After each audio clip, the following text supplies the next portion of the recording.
Eu vou contar uma história para vocês. Há 20 anos atrás, eu fazia parte de uma mesa numa associação. E eu vi uma das histórias mais tétricas que eu já vi na minha vida. E pode ser que alguns de vocês já tenham ouvido essa história aqui entre vocês.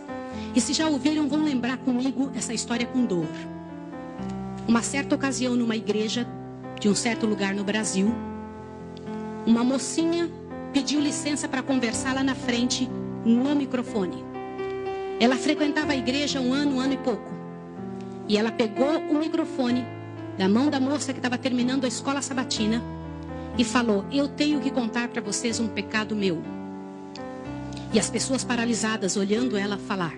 E ela disse: eu quero contar para vocês. Estava ali na igreja naquela hora o pastor se arrumando ali, ajeitando alguma coisa, a esposa do pastor com os 2 filhos, mais ali no lado da esquerda, da minha esquerda, e a igreja toda ali junta. Vocês sabem que entre a escola sabatina e culto a igreja fica bem cheia. E ela disse: eu tenho que contar o meu pecado para vocês. E o pecado que eu tenho que contar é que eu sou amante do pastor. Na hora que ela disse isso, a esposa do pastor desmaiou ali na hora. E os filhos correram para acudir. E o pastor veio para ela e falou assim: o que você está falando? Você enlouqueceu? Que isso, menina? Ela falou: eu tinha que contar, eu preciso resolver meu problema. Eu preciso salvar a sua alma. Eu preciso resolver você. Os danitas, eles sempre usam essa: cuidado, eu preciso ajudar.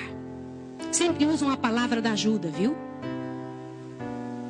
E naquele momento a igreja toda ficou em alvoroço. Eu não preciso dizer que não houve culto. Não houve culto. Não conseguiram fazer o culto. A esposa do pastor foi levantada dali, foi levada lá para fora. O pastor não sabia o que fazer. Começou a dizer: irmãos, por favor, isso é um grande mal entendido. Ela dizia: não é, meu bem. Eu precisava dizer, eu tenho que salvar você e tenho que salvar a mim. E ela foi levada para um quartinho. A esposa do pastor foi atrás e começou a conversar com ela. E falou com ela. E foi um alvoroço muito grande. E ela disse: olha, eu vou te provar que isso é verdade. Nós combinamos que ninguém nunca ia saber. Foi uma coisa muito bem feita. Mas eu preciso te contar. E falou para a esposa do pastor. Prestem bem atenção nos que eu vou dizer. Falou: só tem uma maneira de você me acreditar. Vem aqui. O seu marido tem uma marca na genitália dele. E a marca é assim, assim, assim. E a esposa olhou para ela e acreditou nela na hora. Sabe por quê? Porque aquele pastor nunca tinha tido contato sexual com nenhuma pessoa, só com sua esposa. Eles se casaram virgens.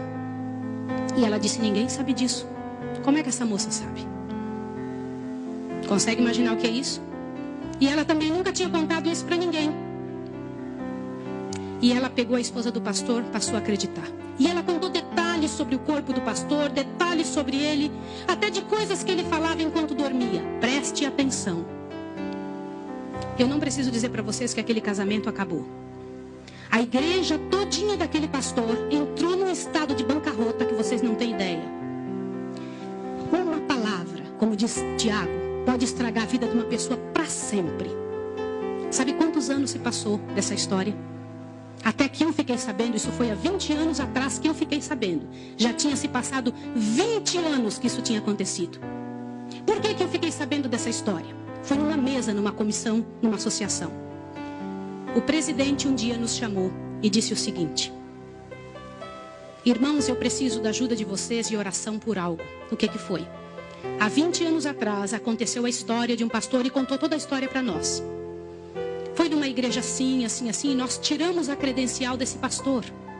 E esse pastor foi para um sítio e ficou sozinho. A esposa dele é casada, tem outros filhos, está vivendo a vida dela. Mas eu fui chamado, olha o presidente nos contando. Eu fui chamado há alguns dias na casa de uma senhora com os cabelos todos brancos morrendo de câncer.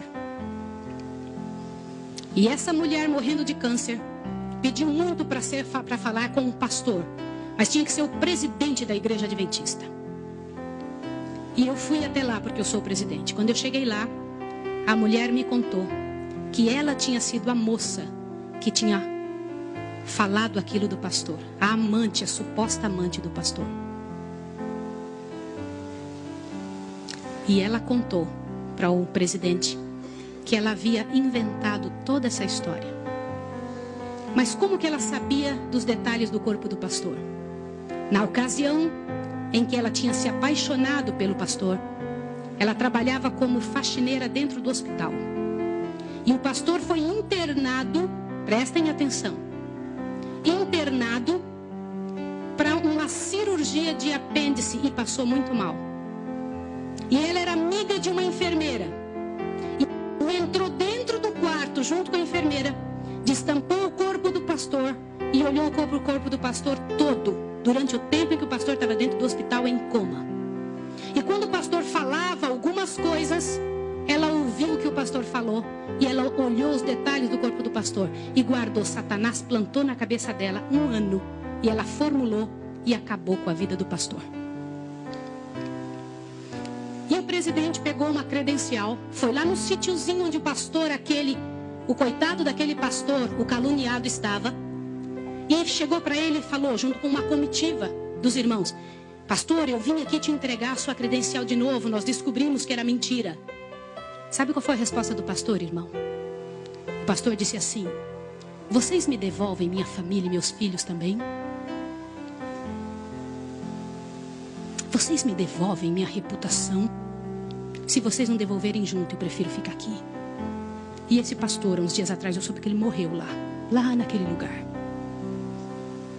Quem foi a assassina daquele pastor? Não foi só aquela mulher, foram todos que falaram junto. Porque, gente, quando acontece um inferno desse, uma multidão de gente sofre, uma multidão de gente fica machucada.